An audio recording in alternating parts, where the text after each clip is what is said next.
নবীজির সুন্নাহ অনুযায়ী আমলটা করা, নবীজির সুন্নাহ মোতাবেক আমলটা করা। সুন্নাহ কাকে বলে? নবীজি ইবাদত শিখাই গেছেন, নবীজি থিওরি দিয়া যা তারা কাজ কর আমি গেলাম, এই মানুষ নবীজি ছিলেন না।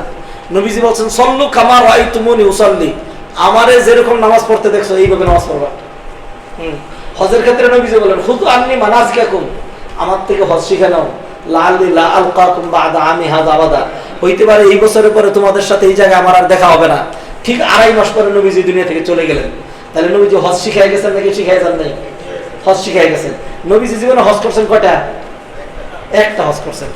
নবীজি প্রতিদিন নামাজ পড়াইতেন 5 ওয়াক্ত, তাইলে মাসে 35 ওয়াক্ত, বছরে 150 ওয়াক্ত নামাজ পড়াইতেন। এক সাহাবী এসে দেখছে নবীজি নামাজে নিয়ত করছেন, আমার দিকে তাকান, আল্লাহু আকবার।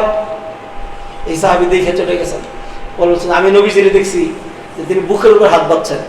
তো নবীজি লম্বা করে সূরা বাকারা, আলে ইমরান, নিসা অনেক পড়তেন। তো সে গিয়ে বললো আমি নবীজিরে দেখছি নবীজি নাভির উপরে হাত বাঁধছেন। কোথায়? হাদিসে এই ধরনের বিভিন্ন বর্ণনা আছে নাকি নাই? আছে। হ্যাঁ, তো নবীজি বহু নামাজ পড়াইছেন, বহুবার নামাজ পড়ছেন, এক একজন এক এক রকম দেখছেন। কিন্তু নবীজি জীবনে হজ করছেন কয়বার? একবার। এই হজের মধ্যে কেউ যদি এটা বের করে যে হানাফি হজ, শাফিঈ হজ, হ্যাঁ, আর হইলো মাদানী হজ, দেওবন্দি হজ, পিরানি হজ, হ্যাঁ, তারপরে হলো কি আরো কি কি জানি তরিকা আছে, চরমোনাই হজ, এইটা হজ, তাবলিগি হজ, জামাতি হজ, তাহলে সে একটা ফালতু লোক। হজের মধ্যে কোনো হানাফি হজ নাই, শাফিঈ হজ নাই, নবীজির হজ। হজের মধ্যে কি? নবীজির হজ। আপনার নবীজিরটা নিতে এত খারাপ লাগে কেন? আমি খালি একটা জিনিস জানতে চাই। নবীজিরটা কইলে বহু মানুষ আছে, আপনারা এক নাও করতে পারেন, আমার মতোই কিছু হুজুর আছে খুব খেলে থাকে, হ্যাঁ নবীর কথা বলেন তো আপনি, হ্যাঁ নবীরটা নেবে না, তার হুজুরিটা নেবে, তার পিসাবেটা নেবে, তার তরিকাটা নেবে। আপনার তরিকাকে ধরে আমি ড্রেনে নিক্ষেপ করি, নবীর তরিকাকে আমি বক্ষে ধারণ করি, মাথায় ধারণ করি। এই মানসিকতা হইতে পারে, আপনার হবে না।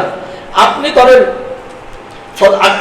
এশা নামাজ পড়ছি 4 রাকাত, আপনি আগামীকাল মনটা খুব ভালো, আলোচনা সুযোগ মনটা নরম, ফজরের ফরজ নামাজটা আল্লাহর জন্যই পড়লেন, ফজরের নামাজটা যদি 4 রাকাত পড়েন তাহলে তো হবে ইনশাল্লাহ।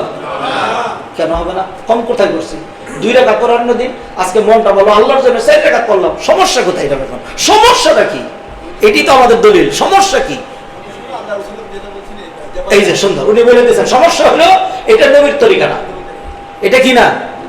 আপনার 100% ইখলাস পাওয়া গেছে, কিন্তু নবীর তরিকা না হওয়ার কারণে আপনি বেশি করলেও কি হবে না? কবুল হবে না। অতএব হজের মধ্যে আপনি অতিরিক্ত কষ্ট করবেন, হজের মধ্যে এমনি করবেন অমনে করবেন, কিন্তু নবীজি করেন নাই, করতেও বলেন নাই, তাইলে আপনার সেই হজ হবে না।